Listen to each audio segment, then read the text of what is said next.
എല്ലാവർക്കും സുഖമല്ലേ? സന്തോഷമായിട്ടിരിക്കണില്ലേ? നമുക്കൊരു ഹോം മെയ്ഡ് പിസ്ത സ്പ്രെഡ് ഉണ്ടാക്കാം.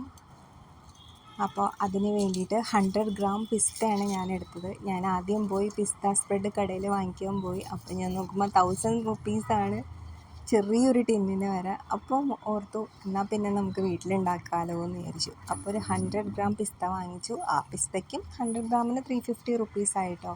100 ഗ്രാം പിസ്ത ഒന്ന് നന്നായിട്ടൊന്ന് റോസ്റ്റ് ചെയ്തെടുക്കാം. അപ്പോഴാണ് അതിൻ്റെ പുറത്തൊരു തൊലിയുണ്ട്, അത് നമുക്ക് പോയി കിട്ടണമെന്നുണ്ടെങ്കിലും പിന്നെ ഇത് വറുത്ത് കിട്ടിയാലാണ് നമുക്കൊരു ഓയിലി സ്ട്രക്ചറായിട്ട് നമുക്ക് മിക്സിയിലിട്ട് അടിക്കുമ്പോൾ കിട്ടുള്ളൂ. പിന്നെ നല്ല ഹൈ ഫ്ലെയിമിലിട്ട് തന്നെയാണ് ഞാൻ കൈവിടാതെ നമ്മളിങ്ങനെ ഇളക്കിക്കൊണ്ടിരിക്കണം, അല്ലെങ്കിൽ പെട്ടെന്ന് കരിഞ്ഞു പോകും. എന്നിട്ട് അത് നല്ലൊരു കോട്ടൺ ടവലിലേക്ക് ഇട്ടിട്ട് ആ ടവൽ വെച്ചിട്ട് നമ്മൾ മുകളിൽ നിന്ന് ഇങ്ങനെ തിരുമ്മി കൊടുക്കാം. അങ്ങനെ തിരുമ്മി കൊടുക്കുമ്പോഴത്തേക്കും അതിലെ തൊലിയെല്ലാം പോയി കഴിഞ്ഞ് നമുക്കിങ്ങനെ വേറെ കിട്ടും. എന്നിട്ട് ആ തൊലി കളഞ്ഞ ആ പിസ്ത എടുത്തൊരു മിക്സിയുടെ ജാറിലെടുത്ത് നമുക്ക് ക്രഷ് ചെയ്തെടുക്കണം.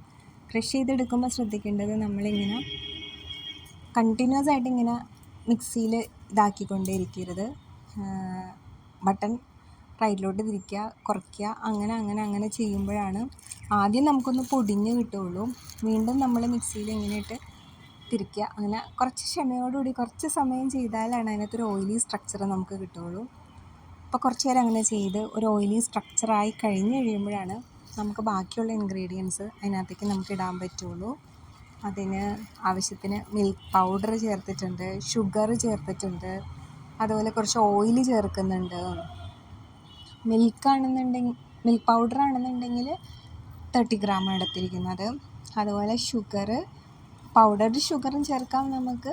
നമ്മുടെ അടുത്തുള്ള എന്തായാലും നമ്മൾ മിക്സിയിലിട്ട് പൊടിക്കുകയാണല്ലോ, അപ്പോൾ അതുകൊണ്ട് ഞാൻ അല്ലാത്ത ഷുഗർ തന്നെയാണ് ഇട്ടത്. അത് മധുരത്തിന് ആവശ്യത്തിന് ഇടാം. പിന്നെ കുറച്ച് ഓയിലും, സൺഫ്ലവർ ഓയിലോ നമുക്ക് ഏത് ഓയിലാണെന്ന് വെച്ചിട്ടുണ്ടെങ്കിൽ ആ ഓയിൽ ഇടാം കേട്ടോ. എന്നിട്ട് ഇതുപോലെ ഇതാക്കി വരുമ്പോഴത്തേക്കും ഈ ഒരു ലിക്വിഡ് കൺസിസ്റ്റൻസി ആയിട്ട് വരും. ആ ഒരു കൺസിസ്റ്റൻസിയാണ് ഇതിൻ്റെ കറക്റ്റായിട്ട് വരുന്നത്. എന്നിട്ട് നമുക്ക് വെള്ളമൊന്നുമില്ലാത്ത നല്ലൊരു കുപ്പിയിലോട്ട് ഇത് എടുത്ത് വയ്ക്കാൻ പറ്റും. അപ്പോൾ ഇത് എനിക്ക് വേറൊരു ഡിഷ് ഉണ്ടാക്കാൻ വേണ്ടിയിട്ടുള്ള ഒരു പ്രിപ്പറേഷനാണ്. അത് പിന്നെ കാണാം കേട്ടോ. Thank you.